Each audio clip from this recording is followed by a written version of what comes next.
Eh ben, écoutez, on va démarrer. Donc, du coup, comme le disait Patrick, on va vous parler des secrets d'une stratégie gagnante alliant e-commerce et UX. Je vais laisser Xavier se présenter et puis on pourra aborder tous les sujets qu'on a prévus pour vous.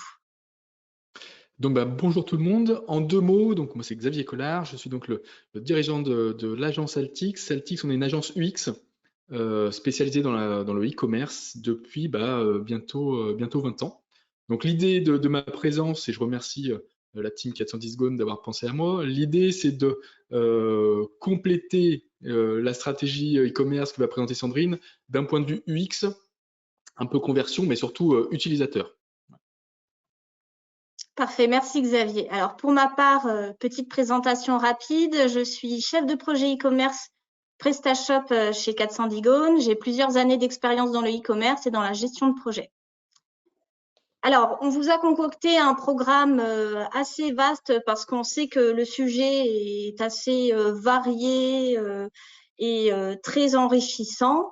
On a essayé de cibler certaines thématiques et on aura l'occasion de vous les détailler par la suite. Donc, on a choisi de parler en premier point du SEO, ensuite de la publicité en ligne, le SEA et le SMA, même si on a eu Ludovic ce matin qui a fait un webinaire plus dédié au SIA. Ensuite, on parlera de l'animation commerciale, de tout ce qu'il faut pour réussir son parcours, sans oublier les marketplaces, le mailing, la personnalisation et enfin, on terminera par l'optimisation continue. Alors, pour commencer, le SEO, tout le monde connaît les 3 piliers du SEO, à savoir la technique, le contenu et la popularité. Donc, en termes de technique, on l'a vu, il faut une architecture très fluide de son site e-commerce ou Internet. Il faut surveiller, bien sûr, l'optimisation des images. Les corps web vitals, le sujet a été notamment évoqué ce matin dans un webinaire entre Baptiste et Thomas. Je vous fais un rapide aperçu de ce que sont les corps web vitals, mais vous pourrez, en allant voir le replay, avoir plus de détails à ce sujet. Et puis, on a aussi la sécurité à ne pas oublier. Par rapport au contenu, la recherche de mots-clés, on parle souvent de volume de mots-clés, etc., mais il ne faut pas oublier leur pertinence. C'est vraiment très important. Optimisez vos balises, les balises alt, les balises title, les balises description qui sont vraiment, vraiment importantes et surtout la qualité, la structure du contenu. Aujourd'hui, on sait que c'est un point prédominant. On ne peut plus se permettre de faire du contenu de mauvaise qualité. Il faut vraiment axer son travail là-dessus parce que Google le prend en compte. Niveau popularité, ici c'est pareil, c'est pas la quantité qui compte, mais la qualité. Il faut justement bien vérifier la qualité des backlinks, voir la pertinence des encres et aussi la légitimité des liens. Alors, si on parle de l'intention de recherche, on peut voir qu'il y a 4 étapes. Il y a une étape informationnelle, donc là, on attend une réponse à une question spécifique ou des informations générales. Si on prend un exemple, comment nouer une cravate, on attend effectivement la réponse à la question. Ou si on veut des infos plus générales, notamment sur la réforme des retraites pour ceux qui en auraient encore besoin. On a une étape navigationnelle, on veut trouver un site, une page ou un lieu physique spécifique. Exemple, on cherche l'adresse du site 410 Gone, un réseau social comme Facebook ou un site marchand comme la Fnac. L'étape commerciale, elle est assez simple, on effectue des recherches sur des marques ou des services. Par exemple, où acheter un paddle ou quand sera diffusé le nouvel épisode de Blacklist. Ensuite, on a une étape transactionnelle. Là, c'est l'intention de faire une action ou un achat. Donc, on va aller rechercher, par exemple, les meilleures marques pour un lave-vaisselle ou faire un comparatif entre 2 marques de smartphones, Samsung versus iPhone. On a souhaité faire un petit focus sur le SEO local puisqu'aujourd'hui, 30% des recherches sur Google sont liées à la localisation. Quelques bonnes pratiques. N'oubliez pas de configurer votre fiche Google My Business. Optimisez des mots-clés locaux comme la ville, le secteur et surtout, toujours du contenu de qualité et là pour le coup local.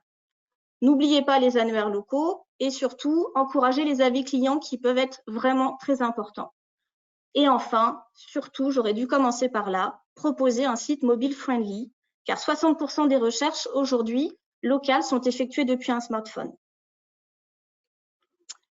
Si on passe à la publicité en ligne, le SEA et le SMA, l'objectif du SEA, c'est d'apparaître en première position dans les SERP, de mettre en avant ses produits via des visuels et des prix, notamment via Google Shopping. C'est une stratégie rapide et à court terme, idéale notamment pour des moments forts comme les soldes ou Black Friday. Le SMA vise un public ultra ciblé. Il exploite le retargeting et le remarketing. Donc, petit rappel, c'est lorsqu'on va sur un site, on consulte plusieurs produits et puis on change d'avis, on va voir autre chose. Et là, petit rappel, on a une pub ou un email qui nous revient en nous disant « Vous avez consulté tel et tel produit ». Le but étant de nous inciter à retourner sur le site et à concrétiser notre panier. Le SMA renforce la notoriété de la marque. Il permet d'interagir avec l'audience et utilise très souvent des publicités très visuelles. Enfin, pour les réseaux sociaux, pour choisir lequel est adapté, ça va dépendre vraiment de sa cible et de son secteur d'activité. Facebook, on le sait, c'est le réseau le plus utilisé pour acheter un produit. On a affaire à des fans de la marque, d'une communauté qui va interagir. Instagram, lui, est le plus populaire pour des marques comme la mode ou la beauté en raison de sa forte composante visuelle. LinkedIn, on connaît tous, ça s'adresse aux professionnels et aux entreprises B2B. On y découvre plein d'articles informatiques et il y a une espèce d'éducation de la cible qui est recherchée. Et puis, il ne faut pas oublier les nouveaux réseaux sociaux. On voit depuis quelques années TikTok qui émerge et qui offre maintenant une grande variété de contenus et de niches à exploiter.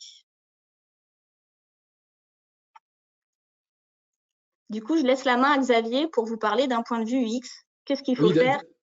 D'un point de vue UX, alors bien sûr, la première des choses, on va dire, c'est qu'au niveau des ads, quel que soit le support, que ce soit AdWords, que ce soit les réseaux sociaux, etc., l'idée, c'est d'avoir le discours qui soit le plus clair possible. Encore une fois, c'est quelque chose qui va être vu très très rapidement, qui ne va pas être lu en entier par les utilisateurs. Donc, il faut arriver à capter leur attention avec un discours clair et simple. Et adapté à votre cible et du coup à leur attention selon les moments où ils sont et selon à la limite les leviers d'acquisition que vous utilisez. Donc l'idée c'est vraiment de travailler sur capter leur attention et de connaître du coup qu'est-ce qu'ils viennent chercher et quelles sont leurs attentes, leurs besoins à ce moment-là. Alors juste si tu peux remettre le slide. Pardon. Et puis ensuite, l'autre point, c'est une fois qu'ils ont cliqué sur l'ad, ils vont arriver normalement sur votre site, plusieurs possibilités. Soit ils arrivent sur une landing page spécifique, adaptée, vous avez fait une page de présentation de vos produits, soit ça peut être une page catégorie ou éventuellement une fiche produit selon ce que vous avez poussé auparavant. En tout cas, il faut que ce soit en continuité avec l'ad. Forcément, si vous montrez un visuel d'une paire de chaussures avec un prix en bannière, à ce moment-là, il vaut mieux arriver sur la fiche produit directement de ce produit-là, parce qu'apparemment, c'est ce qui semblait l'intéresser. Et de la même manière, l'idée, c'est de garder la cohérence dans l'expérience, de comprendre qu'on arrive sur un site qui est en lien avec ce sur quoi on vient de cliquer. Donc, c'est le ton auquel on s'adresse aux visiteurs. C'est bien sûr toute la structure visuelle également, la charte graphique, etc., pour garder cette cohérence. Si on prend l'exemple d'une landing page, alors je vais dresser un petit peu le portrait robot d'un type de landing page. Encore une fois, il n'y a pas une seule solution qui fonctionne, mais en tout cas, il y a quand même des bonnes pratiques et l'idée, c'est de reprendre des bonnes pratiques. L'idée, c'est de tout de suite montrer la proposition de valeur. Alors, si c'est une landing page, comme on peut voir à droite, eh ben, c'est qu'est-ce que vous allez apporter aux visiteurs. Mais si on est sur une fiche produit, ben forcément, c'est le produit qui va être tout de suite mis en avant, avec un visuel également, donc un visuel de produit ou un visuel d'ambiance, un résumé rapide. Donc là aussi, hein, c'est soit le descriptif court du produit, soit le résumé rapide de votre entreprise, par exemple, et également tout de suite un CTA au-dessus de la ligne de flottaison, bien sûr, pour pousser à l'action sans avoir à faire un effort pour l'utilisateur. Alors bien sûr, ça, il faut raisonner aussi d'un point de vue mobile, puisque il faut bien se dire que si vous communiquez sur les réseaux sociaux, bah, les gens risquent d'être sur leur téléphone, donc il faut vraiment avoir un raisonnement là aussi mobile pour vos pages d'atterrissage. Et puis une fois qu'on a mis ces éléments-là, c'est tout de suite de rassurer votre visiteur. Alors, tout le monde n'est pas Amazon, Carrefour ou autre.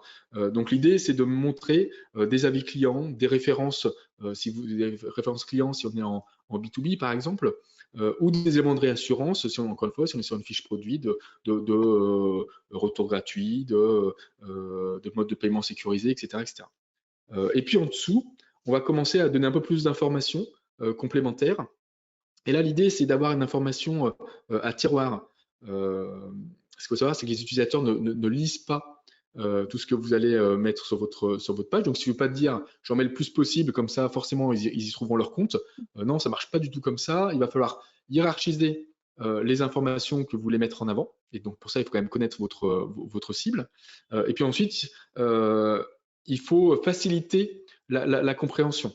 Donc, c'est par des titres qui va attirer le regard, par des visuels, par des pictos, par des formes qui simplifient justement la compréhension, et en laissant la possibilité pour ceux qui veulent avoir plus d'informations, de pouvoir lire des informations complémentaires, d'ouvrir parfois, ça peut être en mode un peu accordéon, en savoir plus, ou autre. Pour ceux qui voudraient vraiment avoir plus d'informations, il faut aussi que ça y soit, mais il faut structurer la lecture en plusieurs niveaux d'informations, avec des CTA, là aussi tout au long de la page. L'idée, c'est pas de remonter ou de redescendre pour faire mon action.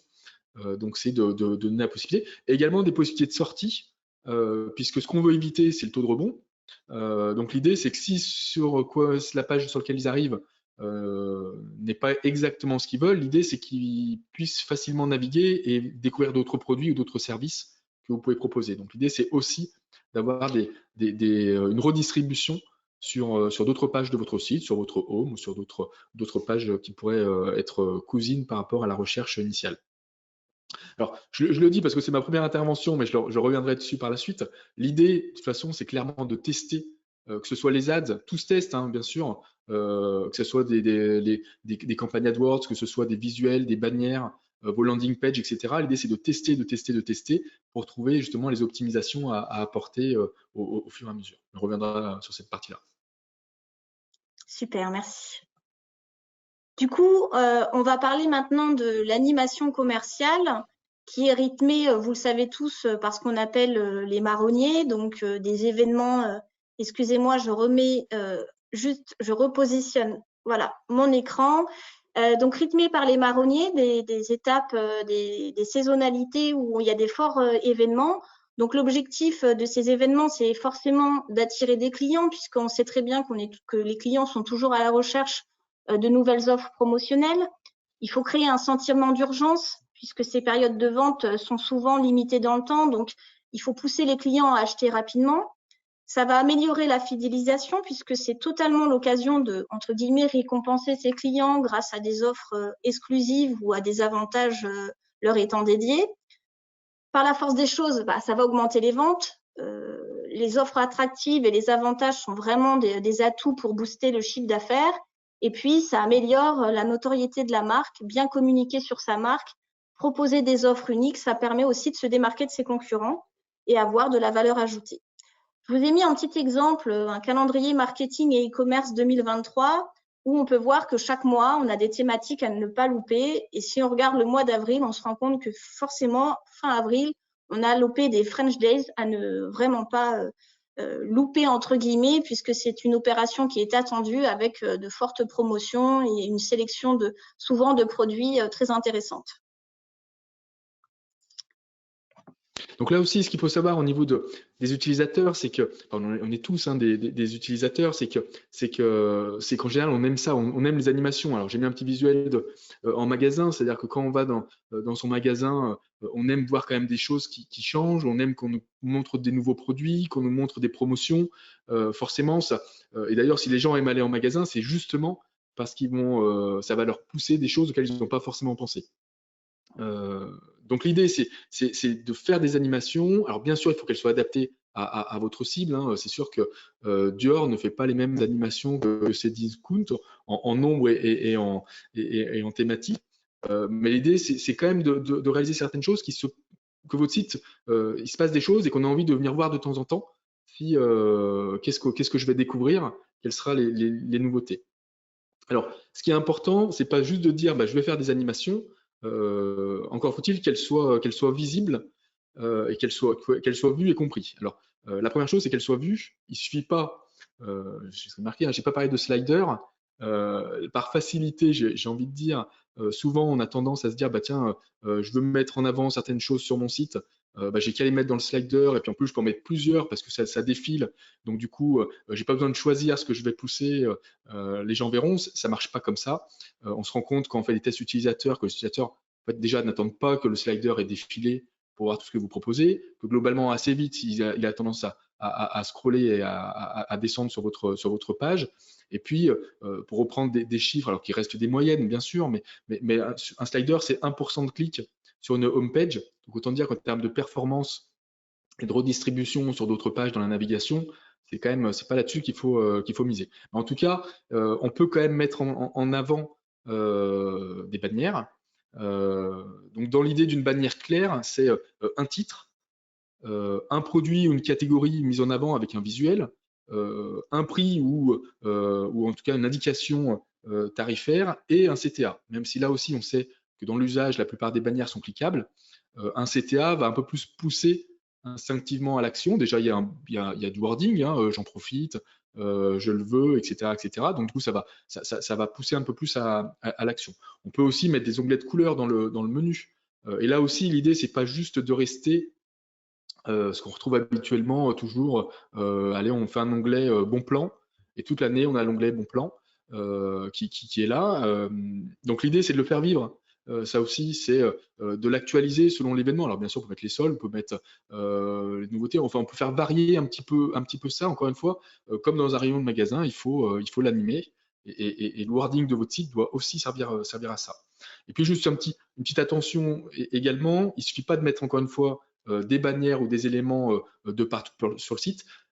On se rend là aussi compte quand on fait des études eye tracking, que c'est pas parce qu'on met une information plusieurs fois déjà qu'elle est plus vue et plus retenue. Déjà, au contraire, on alourdit les messages. Et puis on a un effet de notre cerveau qu'on appelle l'effet banner blindness, qui fait que le cerveau veut aller à l'essentiel, veut prendre des décisions rapides.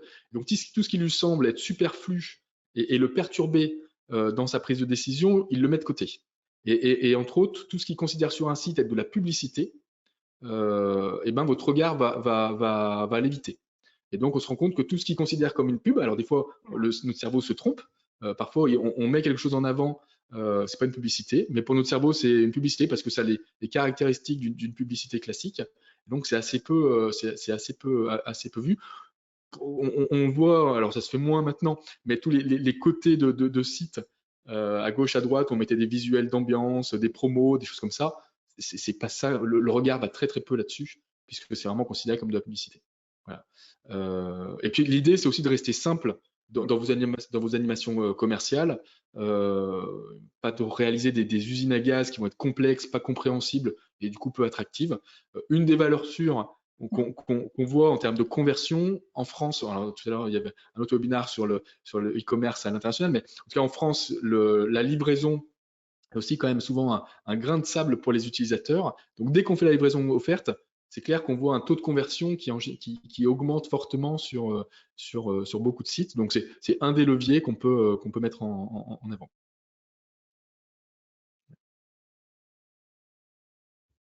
Alors, un autre point, c'est une fois que la personne est donc sur notre site, alors là je vais parler rapidement du parcours du site e-commerce. On pourrait faire 3-4 webinaires uniquement sur ce sujet-là, donc je vais ressortir uniquement quelques points clés.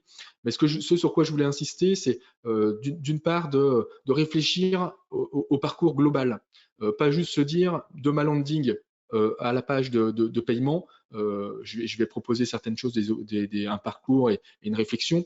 L'idée, c'est vraiment ce que je disais tout à l'heure, de commencer dès la recherche, qu'elle soit en SEO ou en ads, de réfléchir pourquoi ils viennent, les intentions de recherche, ce que disait Sandrine tout à l'heure, d'avoir une proposition qui soit faite par rapport à ça sur mon parcours, mais également de réfléchir à après. Moi, j'ai tendance à dire que l'expérience utilisateur, elle commence justement à la première recherche en ligne ou ailleurs, et elle se termine à partir du moment où on recommande une deuxième fois. Et à chaque fois, ça repart comme ça. Donc tout ce qui est également dans la stratégie e-commerce, de se dire qu'est-ce qu'il va y avoir dans mon colis que j'envoie, est-ce qu'il va y avoir un petit mot, on le voit souvent dans les startups, c'est hyper apprécié. Le petit mot, alors à la main, ou maintenant il y a même des outils qui font comme si c'était écrit à la main, mais bon.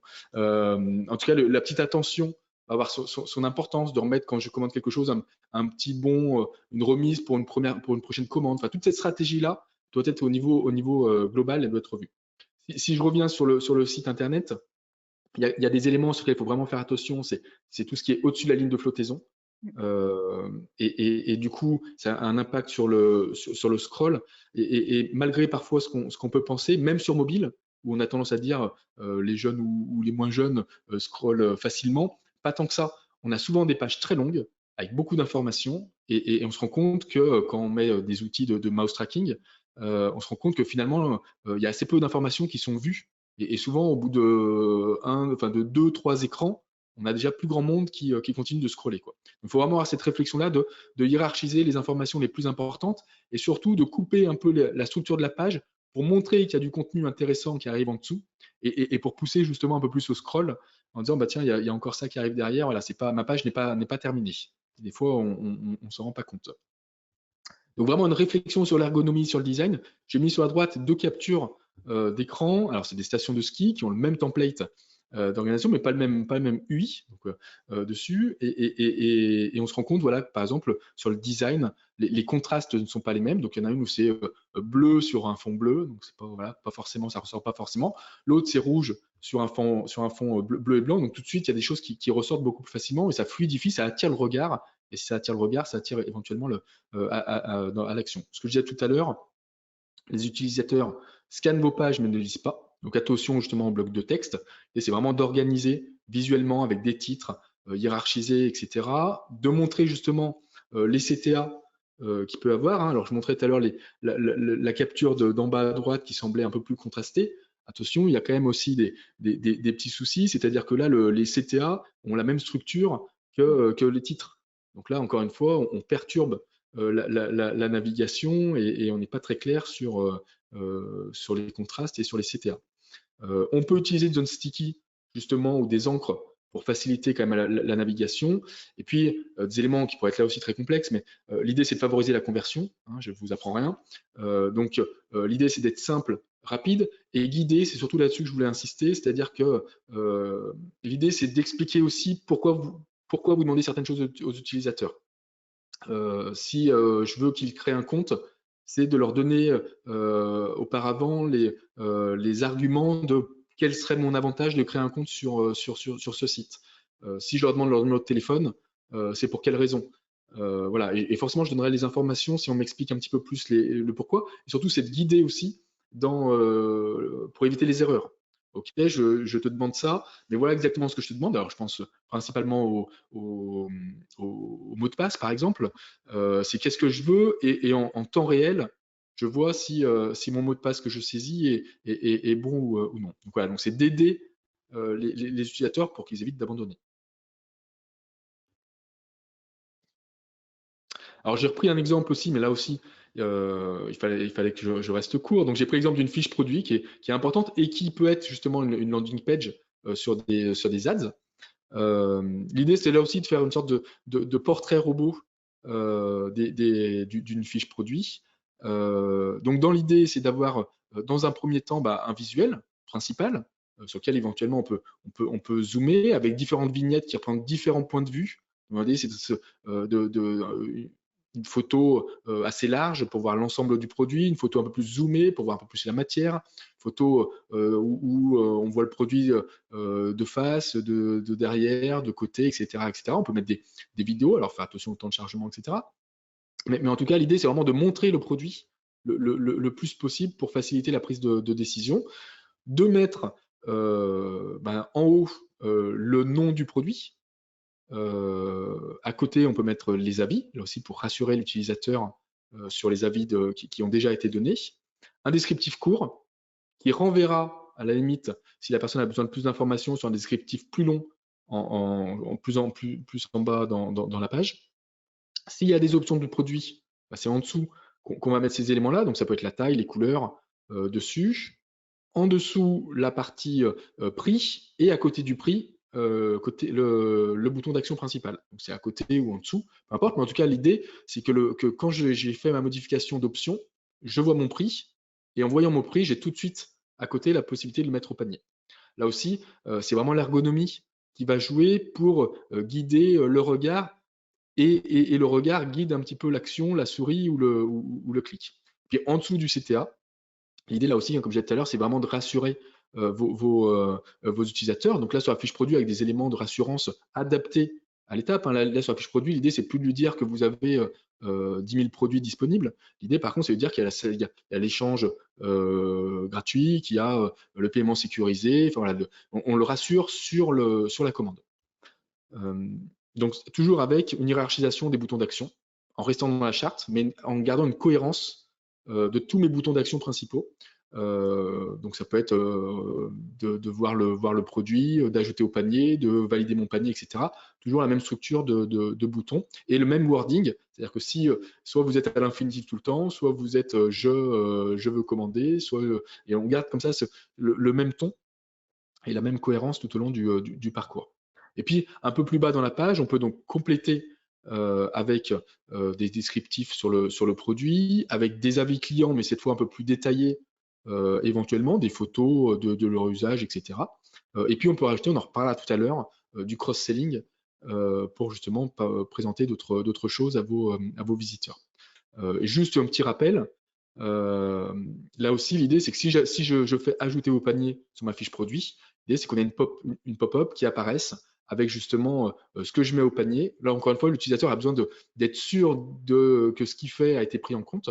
Donc, que mon produit est dans le panier, et éventuellement le petit récap déjà que je pourrais avoir, éventuellement du gros sell selon votre stratégie que vous pouvez avoir. Et puis ensuite, c'est soit je continue mes achats ou je valide mon panier, je vais à l'étape du panier dessus. Voilà un petit peu pour la fiche produit. Super, merci beaucoup Xavier. Donc on a voulu aussi faire un focus sur les marketplaces, puisqu'on sait qu'aujourd'hui c'est devenu un petit peu incontournable, hein, on les connaît tous, Amazon, Facebook, Fnac, Decathlon, voire même des enseignes de bricolage comme Leroy Merlin. Il y a forcément une marketplace qui est adaptée pour vous.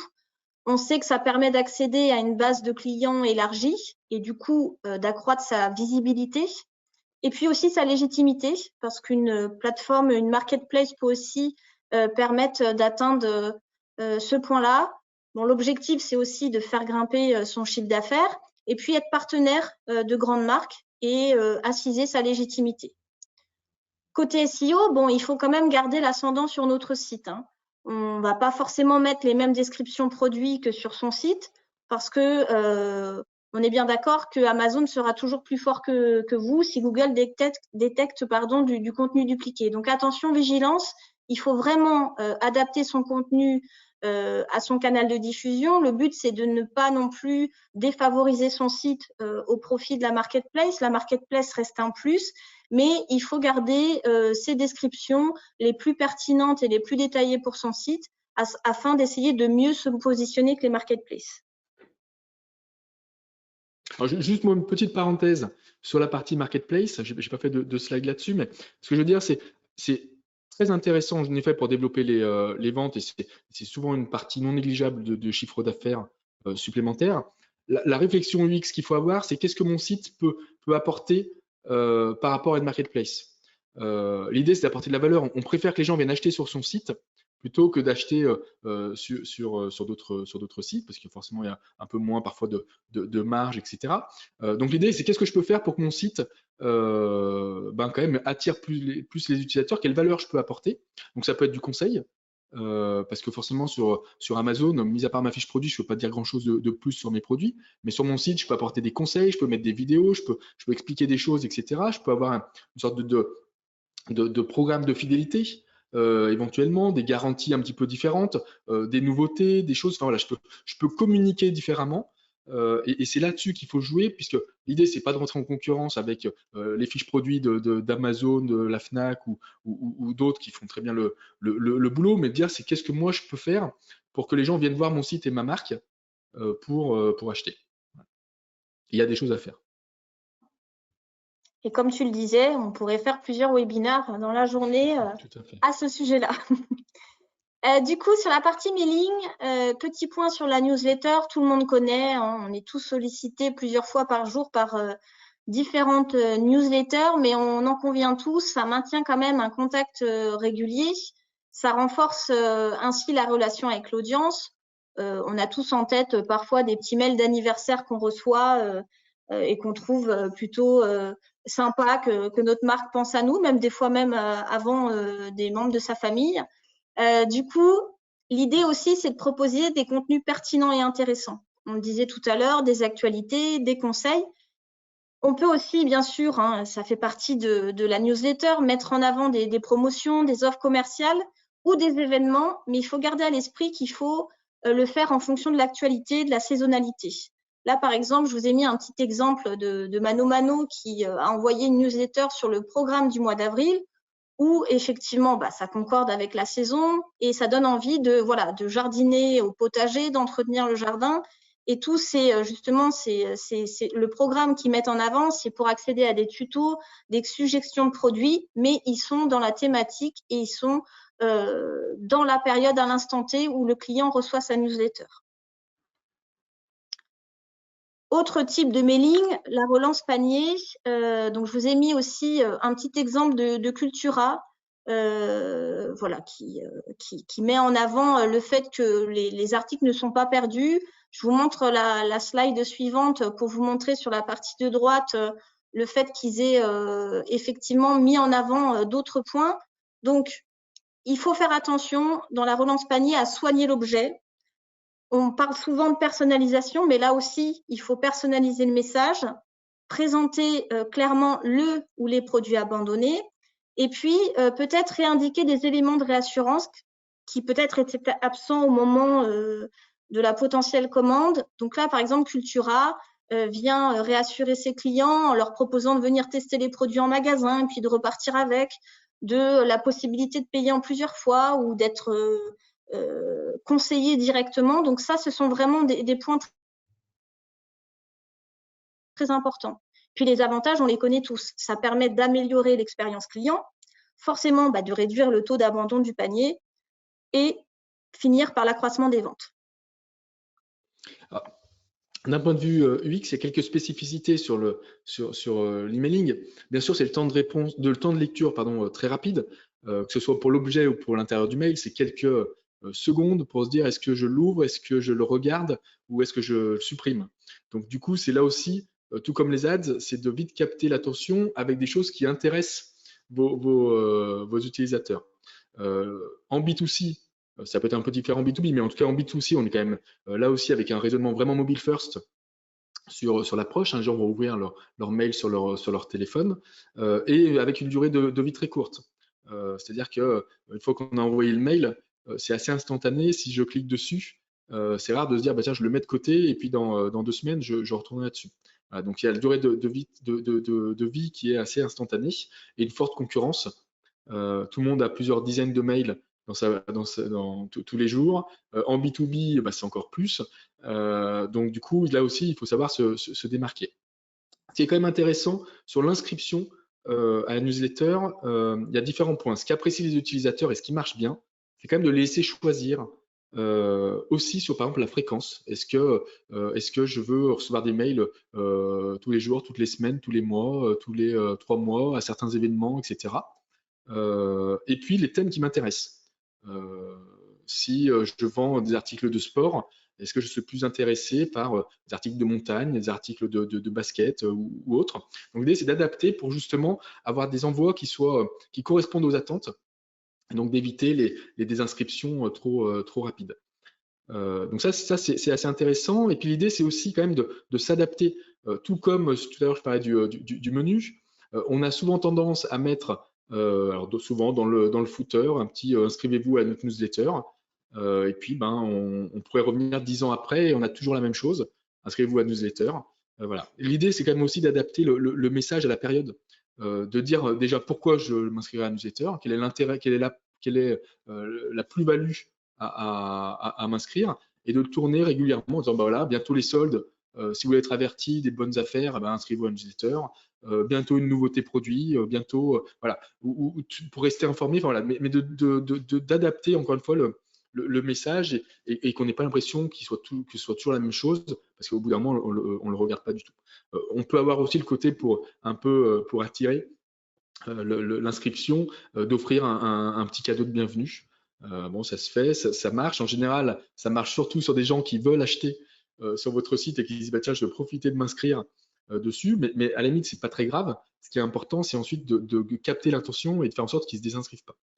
Et pour ça, il y a aussi des bonnes pratiques et d'être réactif. C'est-à-dire que si je m'inscris à la newsletter, l'idée, c'est pas de se dire ben, la prochaine newsletter bah, tiens, qui est prévue dans 6 semaines, il va recevoir quelque chose. L'idée, c'est tout de suite de recevoir un mail déjà pour tenir compte de l'inscription. On vous a bien inscrit à notre newsletter et tout de suite de présenter quelque chose qui pourrait soit faire passer à l'action, soit donner des conseils, mais tout de suite, voilà, il y a eu un attrait à votre site. Bah, l'idée, c'est d'essayer de profiter de ce moment-là pour donner une information, quelque chose, pour qu'il se passe quelque chose, une relation tout de suite de manière réactive. Voilà. Alors, on en a parlé, on l'a répété, la personnalisation est quand même très importante. Elle peut se traduire soit par l'upsell. Donc, l'upsell, c'est le fait de proposer au client une option plus attrayante. Alors, j'ai mis un petit exemple plutôt parlant. Je pense qu'on a tous à l'esprit, quand on va au McDonald's et qu'on commande un menu, le fait que tout de suite après, on nous propose une option avec un prix un petit peu plus élevé, mais pour justement augmenter le menu, donc avoir une plus grande boisson, une plus grande frite. Et ça, justement, c'est aussi accompagner le client dans son choix, lui proposer des choses auxquelles il n'aura pas forcément pensé, mais c'est aussi comme ça qu'on peut l'accompagner dans la personnalisation. On a aussi le cross-sell. Donc, le cross-sell, ça s'affiche de manière différente. Je vous ai mis 2 exemples, mais il y en a vraiment plein d'autres. Il y a la suggestion d'articles liés à celui qu'on est en train de regarder ou qu'on a l'intention d'acheter. Donc, par exemple, ici, j'étais en train de regarder une Nintendo Switch et forcément, Amazon me propose des accessoires pour protéger ma Nintendo, pour avoir une batterie de remplacement. Et puis, on a aussi des suggestions dans le cross-sell. Sur la Redoute, capture du bas, j'étais en train de regarder donc un t-shirt et la Redoute va me proposer de découvrir des accessoires de mode qui pourraient être coordonnés avec mon article, donc des sandales, un pantalon coordonné ou la veste. Donc voilà, le cross-sell, il se fait à plusieurs niveaux, mais c'est toujours aussi pour compléter la vente ou suggérer des produits complémentaires.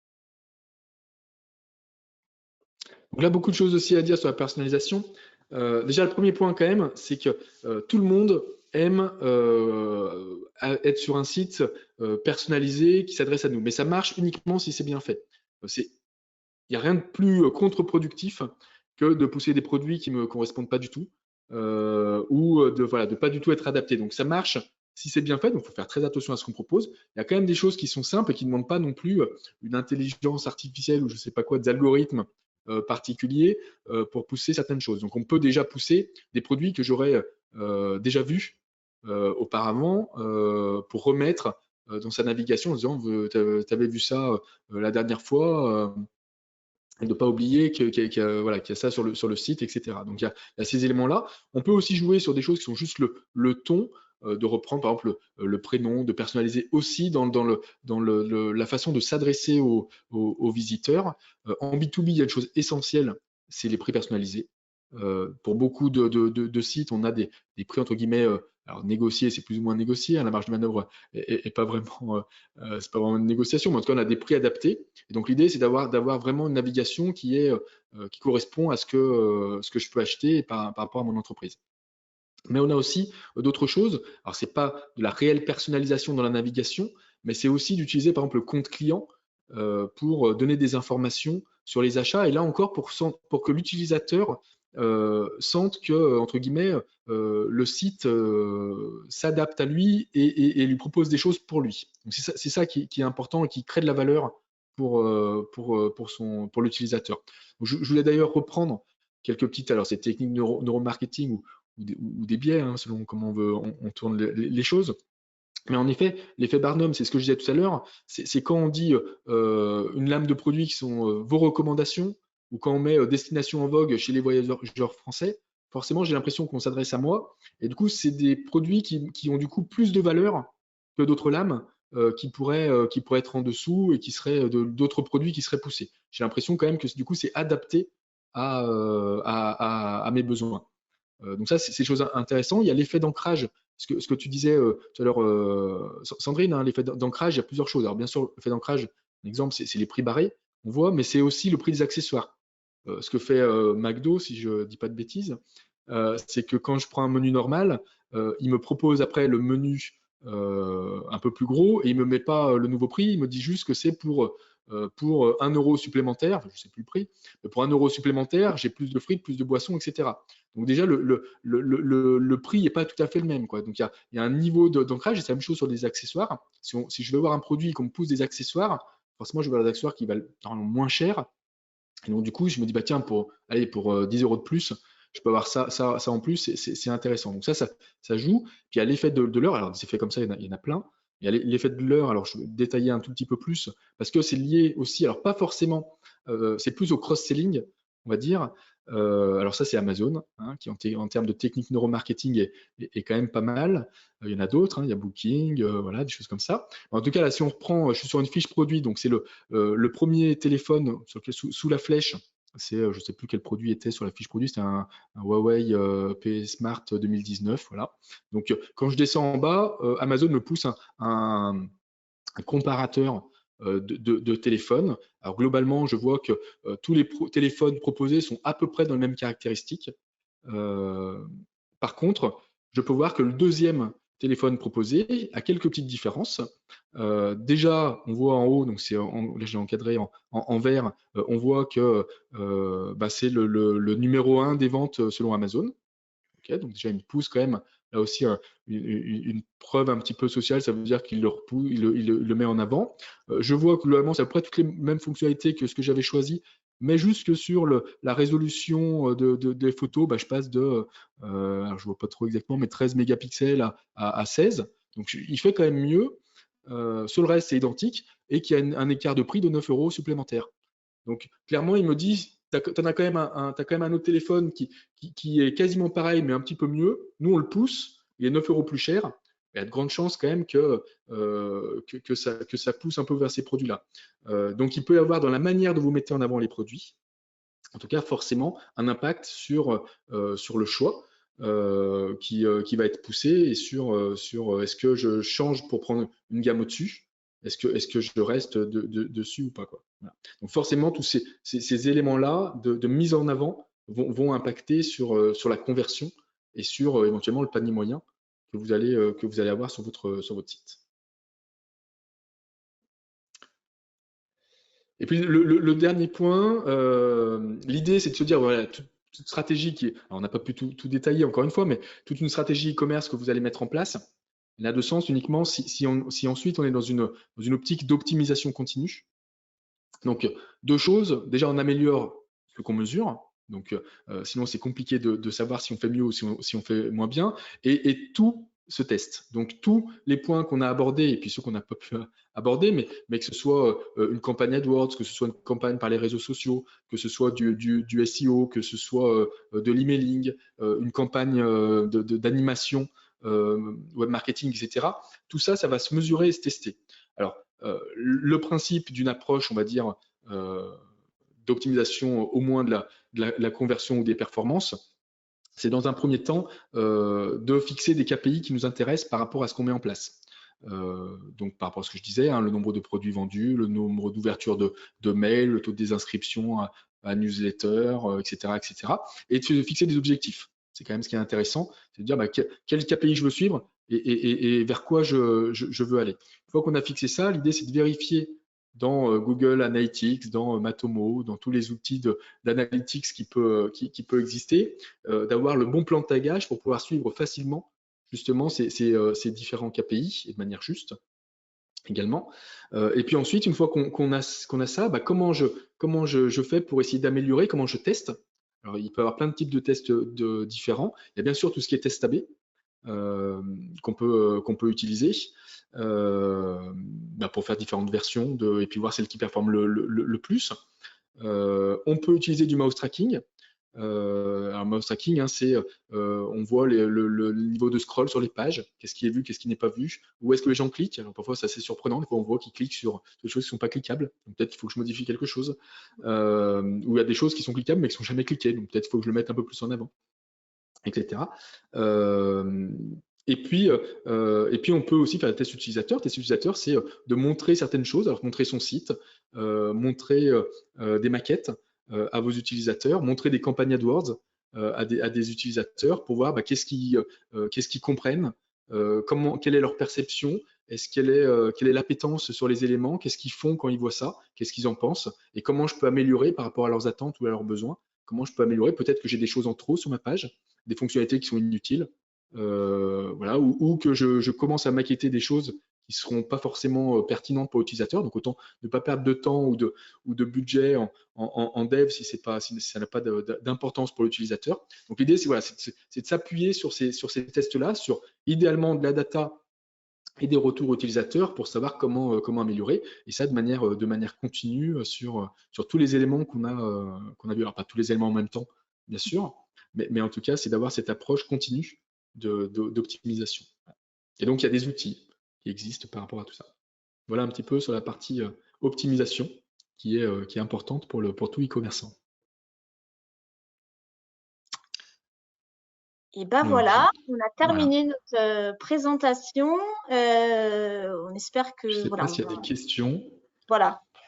Yes. Il y a deux questions qui sont arrivées. Donc, il y en a une de Adéila, donc c'est nos partenaires qui est chez Orchestra. Il nous demande ce qu'on pense de l'arborescence du site de tapaloeil t-a-o.com. Voilà.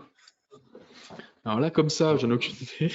Je ne connais pas. Je te laisse peut-être aller jeter un petit coup d'œil en attendant. Redonne-moi l'URL. Alors, t-a-o.com. Voilà.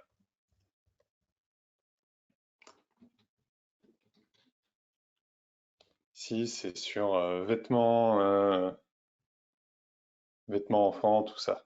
Voilà. Je ne sais pas si tu es sur le site, du coup, tu l'as trouvé, c'est bon ? Je viens d'arriver. Alors, c'est compliqué comme ça. J'ai des experts UX qui seraient capables d'être beaucoup plus performants que moi sur les retours. Juste par rapport au menu, l'arborescence, il faudrait que je regarde un petit peu plus, il faudrait qu'on voit un petit peu plus la cible, etc. Mais ce qui est important quand même sur les arborescences, et on le voit après sur la partie recherche que vont faire les utilisateurs, c'est est-ce qu'ils galèrent justement à trouver leurs produits, est-ce que ça les force à passer par le moteur de recherche ou est-ce qu'ils passent par le menu plus facilement. Ce qui est important, c'est que le menu quand on n'est pas très connu, va montrer très rapidement en un coup d'œil ce qu'on propose. Donc là, c'est intéressant dans la partie perception. Il y a un des tests qui se fait très facilement, c'est le test des 5 secondes. Vous montrez à des gens de votre cible la home page pendant 5 secondes, vous retirez la page et vous leur demandez ce qu'ils ont retenu, à qui ça s'adresse et qu'est-ce qu'ils proposent. Et pour voir comme ça si ce que les gens retiennent et ce que montre votre home page. Après, ce qui est sûr, c'est que sur la partie menu, il faut faire attention à ne pas avoir trop de possibilités d'ouverture. On a tendance à dire en UX et en ergonomie qu'on est souvent quand même aux alentours de 7 entrées. Alors, c'est toujours les 7 plus 2 moins 2, mais il faut faire attention justement au nombre d'entrées qu'on va proposer parce que sinon, au bout d'un moment, c'est un peu compliqué.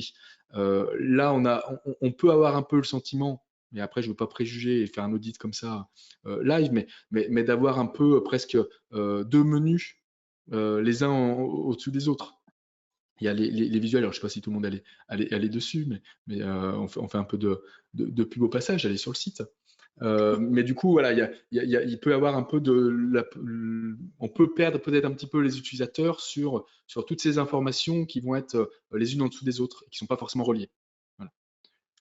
Alors, petit point de vigilance aussi, si l'arborescence est retravaillée suite à un audit ou voilà, un repositionnement, pensez bien au plan de redirection en termes SEO pour pas perdre la popularité de vos liens et du site. C'est vraiment important quand on change des choses sur son arborescence. Le plan de redirection est essentiel. Ouais, moi j'aurais tendance à dire que c'est quand même un petit peu chargé. C'est-à-dire qu'on a toute la collection avec une sorte de méga menu et beaucoup de choses dedans. Donc, est-ce qu'on retrouve facilement les informations? Puis après, on a d'autres catégories qui sont pas forcément des produits, même si on a quand même les nouveautés, les bons plans. Enfin, on donne beaucoup d'informations. Je suis pas sûr que la recherche soit la plus fluide sur le site. Mais on pourra en discuter. Je veux bien qu'on refasse un petit point dessus par la suite. Yes. Il y a une autre question, et je sais qu'on a déjà eu cette discussion, Xavier, et tu vas adorer cette question. Qu'est-ce que tu penses des pop-up pour l'animation commerciale sur un site internet? Ça a quand même un impact sur les conversions. Après, il faut juste se méfier de comment c'est fait. Alors d'une part, il y a le côté mobile, sur lequel c'est quand même, c'est pas tout à fait la même navigation sur le mobile et sur le desktop. Et puis après, il y a la manière dont c'est fait. Encore une fois, les gens lisent pas. On avait fait un test nous, avec, je vais pas dévoiler de secret, mais avec France Télévisions sur des pop-up qui s'affichaient au démarrage. Et honnêtement, on faisait faire n'importe quoi aux testeurs parce qu'ils étaient persuadés que c'était la pop-up des cookies. Donc ils étaient tous à dire j'accepte et ils lisaient pas forcément ce qui était proposé. Donc, alors c'était un test, hein, heureusement. Mais du coup, voilà, les gens lisent pas forcément. Si vous arrivez trop tôt dans la navigation, les gens vont prendre tout. Si c'est tout de suite, vous pensez au pop-up, au cookie. Si ça perturbe la navigation, c'est quand même pas très pratique. Donc, il faut que ce soit bien fait. Des fois, il y a des outils où quand ils pensent qu'on sort du site, c'est le souris sur desktop, hein, on a des pop-up qui arrivent, alors qu'on n'allait pas forcément quitter le site, donc il faut faire attention. Mais par contre, c'est vrai que quand même, ça a quand même un impact. On le voit sur, par exemple, les inscriptions newsletter. On a un peu plus d'inscriptions, forcément, si de temps en temps, on fait bien cette partie pop-up. Mais voilà, là aussi, c'est comme la personnalisation, ça marche si c'est bien fait. Dès que c'est mal fait, c'est très contre-productif pour le navigateur. Et le pire, c'est quand ça s'enchaîne. On a tous vécu où on a un coup la newsletter, un coup ne part pas tout de suite, un coup je sais pas quoi. Et quand on a beaucoup de pop-up et qu'on passe notre temps à fermer et qu'on ne voit pas de navigation, ça devient plus problématique. Yes. On a une autre question qui vient d'arriver de Laure qui dit merci et bravo pour cette présentation. Déjà, ça démarre bien. Elle dit qu'elle souhaite réagir par rapport au marketplace. Le risque de vendre sur les marketplaces est double. La concurrence peut tirer les prix drastiquement vers le bas et aussi l'internaute peut être tenté de revenir sur le marketplace et ne visite pas plus le site web de la marque. Dès lors, comment attirer l'internaute sur son propre site si on est bien visible sur les marketplaces? Alors là-dessus, enfin moi je ne sais pas si après Sandrine ou Patrick tu vas dire quelque chose, mais c'est sûr que c'est compliqué sur le site de marketplace de mettre en avant son site. Et c'est pas le lieu. Mais l'idée c'est quand même c'est pas via la marketplace qu'on va forcément attirer, mais l'idée c'est au moins que ceux qui viennent sur notre site n'aient pas envie d'aller acheter sur les marketplaces. C'est au moins ça déjà, moi ce que je voulais dire tout à l'heure, c'est que notre site doit apporter quelque chose en plus par rapport à la marketplace. Là aussi, on avait travaillé sur produits, sur certains produits en e-commerce, et la réelle question, c'est actuellement le chiffre d'affaires se fait beaucoup sur la marketplace. Pourquoi ils viendraient sur notre site? Et qu'est-ce qu'ils y trouveraient de différent et comment on peut arriver à les fidéliser? Et après, tout dépend de ce que vous vendez. Si vous vendez des produits de votre marque, forcément, c'est pas la même approche parce ils peuvent, une fois qu'ils vous ont acheté, venir un peu plus facilement sur votre site. Si vous vendez des produits que tout le monde peut vendre, c'est sûr que l'approche, c'est pas la marketplace qui va attirer du monde sur votre site. Donc ça dépend ce que vous vendez, mais la question, c'est au moins si après ils viennent sur mon site, il faut qu'il y ait une valeur en plus qu'ils ne retrouvent pas forcément sur la marketplace, quoi.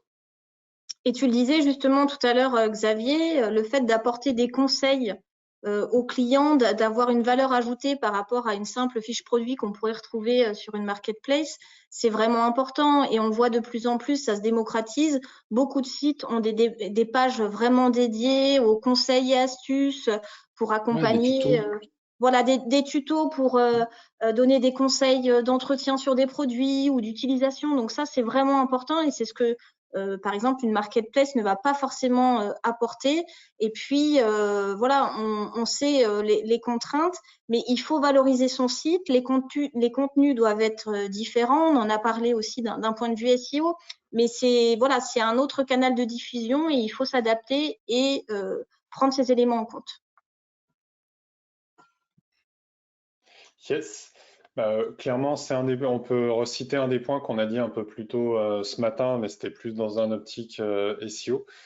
C'était la possibilité, du coup, maintenant qui existe, c'est vraiment le travail en fait des contenus, de les travailler différemment entre ce qu'on envoie sur la marketplace et ce qu'on a sur son propre site. Et aujourd'hui, les outils de génération d'IA permettent de créer rapidement une version de contenu dédiée au marketplace pour déjà s'assurer qu'on ne va pas envoyer le même contenu. Voilà. Donc ça, c'est des choses qu'on peut industrialiser et ça fait partie du coup des modules qu'on a développés du coup chez 410 Go. Voilà. Et après, alors je termine là-dessus, je ne l'ai pas dit tout à l'heure, mais dernier point, mais c'est sur le travail justement du contenu de la fiche produit, c'est essentiel sur la partie conversion sur le marketplace, quoi. Yes. Eh ben, merci à tous les deux. On a fait le tour des questions. C'était passionnant et encore un vrai grand merci. Voilà. Merci beaucoup. Et puis au plaisir de se retrouver ou de répondre aux questions qui reviendront, sachant que tout le monde pourra accéder au replay du webinaire. Donc n'hésitez surtout pas à nous recontacter s'il y a des choses complémentaires à apporter. Yes, en tout cas, un grand merci Xavier pour ta participation et ton accompagnement. Merci, à bientôt. Merci.